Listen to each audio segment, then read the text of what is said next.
Gusto nyo bang mamunga tulad nito ang mga gulay-gulay nyo? Oh. Good morning, magandang umaga mga ka-farmers. Gusto nyo bang gulay nyo ay ganito? Ayan. Namumunga ng ganyan, namumulaklak ng ganyan. At eto. Gusto nyo bang mamunga tulad nito ang mga gulay-gulay nyo? Oh, at eto, tingnan nyo. Yan, hitik na hitik sa bunga. Hali kayo, tuluan ko kayo ng sekreto. Ito yung ating sekreto. Manggad Foliar Fertilizer. Organic na organic mga idol. Sa isang sprayer, lagyan mo lang po ito ng isang tinapa. So, pero dahil sa kunti lang naman yon, maglalagay lang ako ng kalahati. So, sa every 16 liters po na sprayer, isang tinapa. Pero ito, dahil kalahati lang ito tubig ko, kalahati rin ang ilalagay ko. Para sa mga gulay-gulay natin. Yan.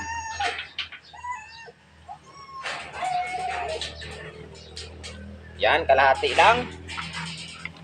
Takpan. Huwag kayong mag-alala mga idol, dahil safe po ito.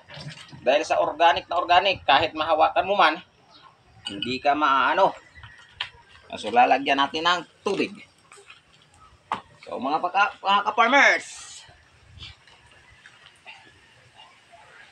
bili na kayo.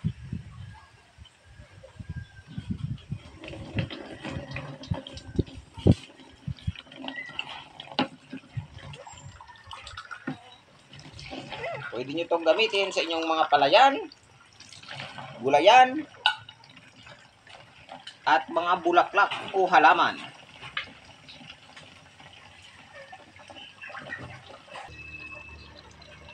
So, ayan na, kalahating sprayer na. Kalahati lang, mabigat din naman.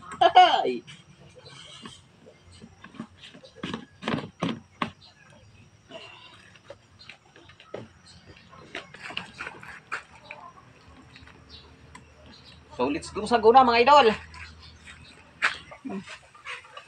Bakit daan sa phone mo?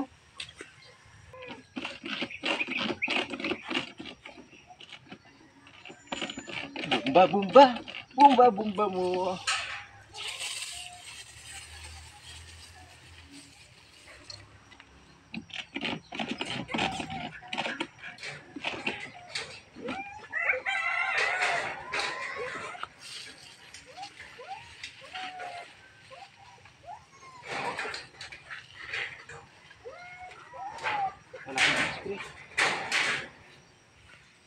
Ito ka na usong sama.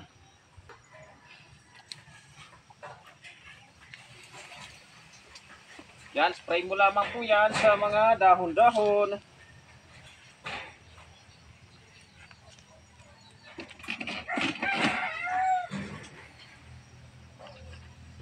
Para tuloy-tuloy ang bunga ng iyong mga halaman.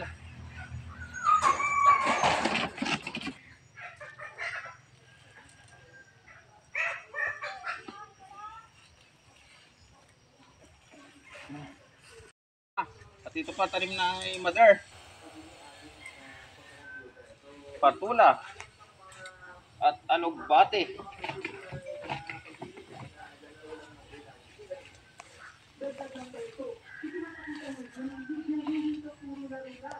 At may saluyot pa.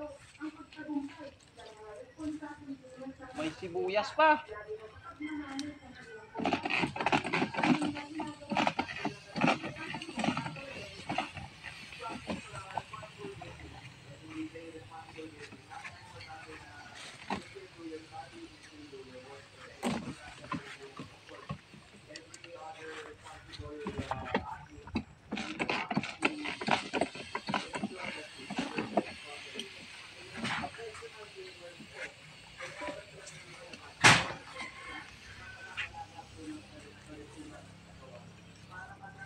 Yan, at lipat tayo doon sa kalabasa.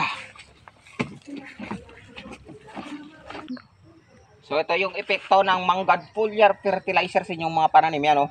Bulak, bulak, bulak, bulak, at marami pang mamumulaklak. May sitaw pa yan. So, kailangan nating alagaan ng Manggad Foliar Fertilizer.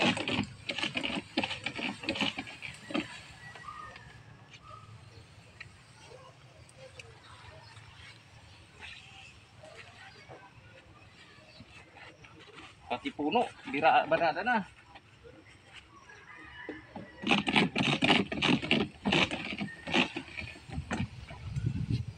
Wow.